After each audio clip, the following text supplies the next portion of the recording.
Boy, the Oregon mountains are beautiful, aren't they? But of course, those of us who live in Las Cruces know that.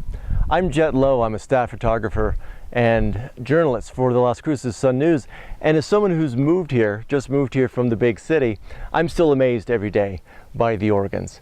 But there's something else in Cruces that has kind of balanced that. And I don't want to say in a negative way, but it's a little negative. And it's something which has almost befuddled me about Cruces. And that's this. Main Street, downtown, empty in the middle of the day. Now, how could a city that's as big as, well, depending on who you ask and what day of the week it is New Mexico's second biggest, how could a city like that have a downtown that's so empty and bereft of life? And I say that as somebody who's here all the time because my office at the Sun News is right over there. Well, a quick trip to visit the photographic archives at the Branson Library at NMSU shows us that downtown used to be bustling, full of shops and people and interesting buildings. And don't get me wrong, there are still businesses here. I, for instance, love me a Day's hamburger. I recommend the Great Day with cheese. But still, I wanted to know the story. Where is everybody? So I spoke with a little bit of a local expert, architect Steve Newby, and I put it to him. Was downtown ever really bustling like the old photos showed? Jed, it was. Especially in downtown, it was the center of the city. It was where people came to meet, to shop, to eat, to go to church.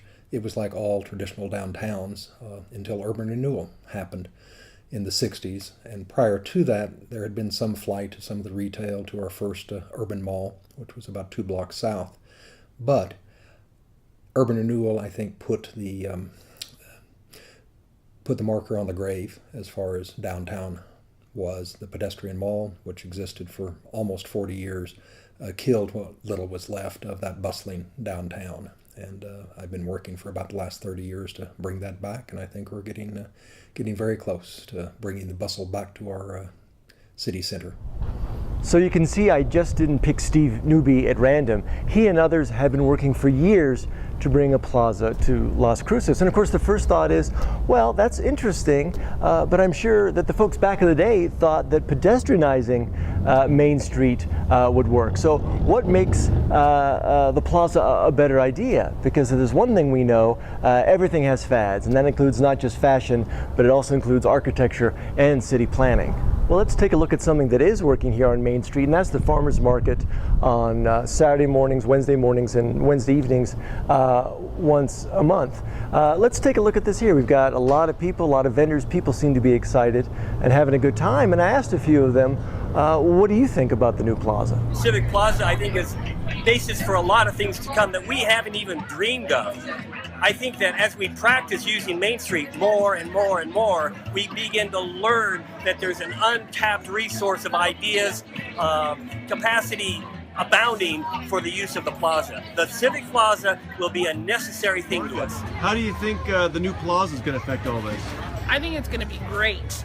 I think anytime you can get anybody down to downtown, it's going to be a plus. It's going to be another area where people can gather during the week. It'll be another place where the market can be in Wednesday mornings. It's just gonna be a draw. There's gonna also be places to have music and entertainment. I think it's gonna be great. I'm very excited. You sound like a marketing person there. You've got you're not getting a little piece of the action here, are you? I'm not. You're not messing with us. I'm not. Okay. But if there's an option, I'll take it. I'm kidding. Now, while I was at the Wednesday evening farmers market, I noticed something curious. Now, this is a photo I took, which so far we haven't printed in the Sun News, and what it shows is interesting. The place is packed. People are sitting right up to this line here, and that line is what divides Main Street from the Bank of the West ATM parking lot. And this parking lot, this is where the new plaza is going. So who knows, maybe people will utilize the space. To give you an idea of the scale of it, let's get high up a little bit. The plaza should be about 40,000 square feet, about roughly the same size as the Santa Fe Plaza, about 1.5 to 2 times the size of the plaza in Mesilla. It should contain trees, seating, a splash fountain, sundial, amphitheater. I had the architect of the plaza, Steve Newby, show me around the site. Where we're standing here is going to be a splash pad with 8 jets, a canopy cover over it, some LED lights here on kind of the north portion of this. And on down here from There will be grass from here over to Oregon Avenue for lounging. There will be lots of trees along both sides. Each side is about 300 feet. And there will be trees along there for shade as well as along this side.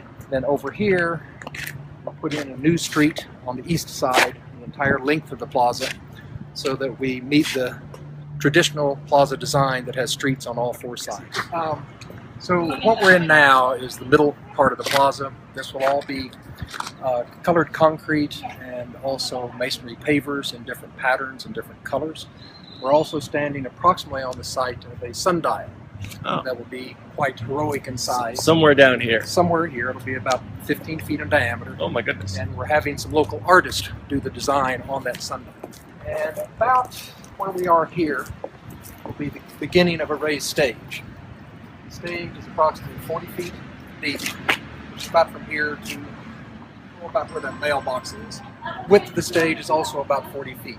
It's about 3 feet high, so from where I'm standing, the middle of the stage will have steps going up in this area. It'll be approximately 3 feet high, and it will be 40 feet in this direction, 40 feet in that direction. Well, all that sounds pretty cool. The city's paid about $5 million and change for this project. But in my experience with developers I've known, they don't always do things out of the goodness of their heart, right? So my question is, who's going to make some money off this? Who benefits?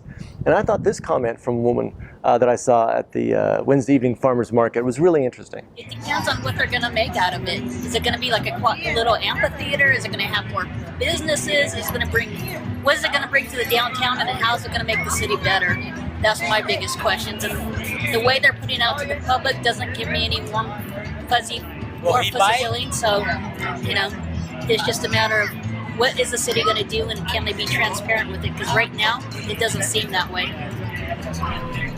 Transparency, allowing the community to know what's going on. I think it's important, and I hope the Sun News can be a genuine resource to keep track of the project and make sure things are as transparent as possible, so that we as a community can see if we're being well served by this new plaza. You know, David Simon, one of the creators of that great televisual exploration of American capitalism, systems, and bureaucracy, The Wire, said something really interesting once.